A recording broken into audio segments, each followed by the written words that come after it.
So Jason, a decade ago you built a hyperscale cloud infrastructure company, and now you joined Ericsson. What's new in the year to come or years to come in terms of hyperscale cloud infrastructure? Well, I think it's mainly going mainstream. So a lot of that type of infrastructure in the past was for people that were trying to rapidly scale web applications. It wasn't really being broadly adopted within telecom or the enterprise, across sort of the global 2000. The fact is that most people within the global 2000 are just now getting to the point where their sort of software applications and their data are now starting to be assets. They're starting to actually be strategic differentiators. It's not just an email system within a manufacturing company, but they're actually trying to use computers to differentiate even within their core business. And that's relatively new. And then if you look at what was learned, really sort of over the last decade, was that it is possible to build an infrastructure that lets you do whatever go-to-market you want on it. See, a lot of the things now is that if you really take something like whether it be NFV or enterprise cloud transformation or any one of these types of things, the basic issue is that everyone has infrastructure that tells them what their business is. Like, this infrastructure is to go do this. And what people want to put in place is an infrastructure that doesn't limit their go-to-markets. If you even look at something like what Amazon Web Services has been very successful at is there's an infrastructure that you can do anything on. And it's in fact for some people even inspirational to do new applications and new business ideas and everything else like that. So I think we're really trying to get to the point now where infrastructure can be a strategic differentiator for more companies than it has in the past, and can be more broadly applied across a lot of people that are trying to make this type of digital transformation.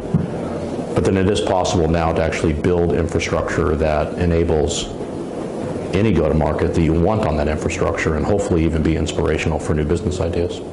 So do you see Ericsson's cloud being similar in terms of maybe go-to-market strategies for carriers in the way that Amazon's AWS platform has been a go-to-market strategy for a lot of web scale? Yeah. Our customer base is trying to take what is normally very large, complex, heterogeneous, a lot of control system type infrastructures, and if we're able to start with where they are and drive towards this process where you can actually have a standard approach from a hardware, software, facility, operational, economic model end to end, you really can sit down and figure out what are you consolidating onto the platform, what are you not, and if you're not, how are you intelligently combining it in the right ways. And then when you start looking at that, are we actually exposing all the capabilities and functionality of that platform and of legacy systems to be able to do a lot of interesting things? And then, if we manage to sort of drive that standardization, combine, consolidate, figuring out how we're abstracting and modularizing things in the right way, then you can finally get to the thing that people want to do, which is automate everything. And then if you automate everything, we want to make sure that it's governed well. And so, the big desire, I think, is we're trying to make a promise to our customer base that they can do 100 or 1,000 times more with infrastructure at the same budget they have today. And then that's sort of the challenge. We all know we have to do a lot more, and everything's exploding, and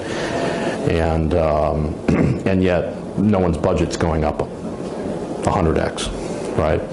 So how do you do 100 or 1,000 times more with the same budget? And then if you look at really the desire behind something like automation, it's around having infrastructure that's error-free. Like, you can't make a mistake that leads to downtime or something like that, because human error is the most common cause of availability issues and security issues and the like. So the automation part's really around how do I get to an error-free infrastructure. And then really how we help people not make mistakes with it, and so it's really just that simple. And how do you really sort of drive that standardization end to end? Let people do 100 times more with the same budget. Let people end up with an error-free infrastructure. Just sort of driving that now.